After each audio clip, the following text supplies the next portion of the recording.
Hi everyone, Ms. Stillman here. This is the homework 3 key for circles.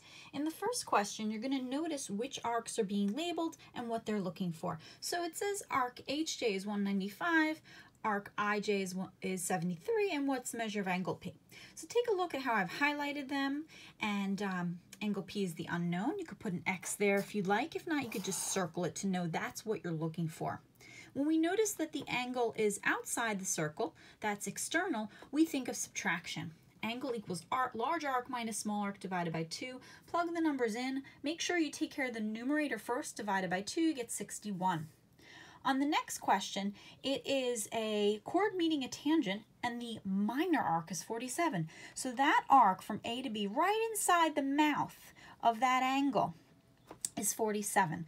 What we do in those cases, we take the angle, and it's equal to the arc divided by 2. We don't know the angle. That's what we're looking for. There we go. Then you put the arc is 47, divided by 2 is 23.5. In the next question, we know the angle, and we're looking for the arc. When you know that scenario, you could just take the angle and multiply it by 2 to get the arc.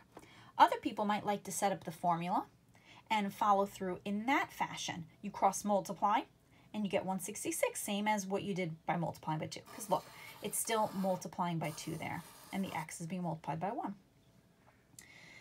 The last questions on this page is a review of major and minor arcs. The major arc is told to us is 220, and they don't tell us anything else, just what's the angle P. So when we are looking at two tangents making a major arc and a minor arc, we need to find the missing arc. And it's not that we don't know it, it's just that the information is giving us just the one side we know. We know the 220, and the other side is easy because it's just the rest of the circle. 360 minus 220 is 140. Take that 220 and 140 and put into the formula with subtraction, divide by 2 and get 40. On the next page, we're also dealing with similar diagrams where the angle is outside of the circle. They told us the angle is 44, the arc is 200, and we don't know BD. That's what they're looking for right there. Look at how 200 is the larger arc, or also it's farthest away from the angle, and BD is closer to the angle, so make sure you do 200 minus x. The angle is 44. Put it over 1, cross multiply. You're going to get 88 equals 200 minus x. If we follow through this way, we can subtract 200 on either side, get a negative 112. Well, that's fine to have a negative number on the left because, look, bring down that x. It's a negative x. Remember that coefficient of negative 1, divide both sides by negative 1. You get positive 112. Now, you can do that same process, but instead of subtracting 200, take a look over here. You could add x to both sides. And in that case, you get 88 plus x on the left, 200 on the right. Subtract 88 on both sides, you get x is 112. Same thing, same answer. There you go. Number 6 is reminding you we have circle problems where there are chords that intersect. And in that case, we need those opposite arcs involved in finding that angle 93. Now, they told us that LPQ is 93, LQ is 77, and we're looking for NM. So everything's set up just the right way to do angles arc plus arc divided by 2. The angle this time is 93. One of the arcs is 77, the other we don't know. Put an X there. Cross multiply, subtract the 77, you get 109. Okay, let's take a look at this question, number 7, last question. In the diagram below, trapezoid ABCD with bases AB and DC is inscribed in circle O with diameter DC. If the measure of arc AB is 80, find BC.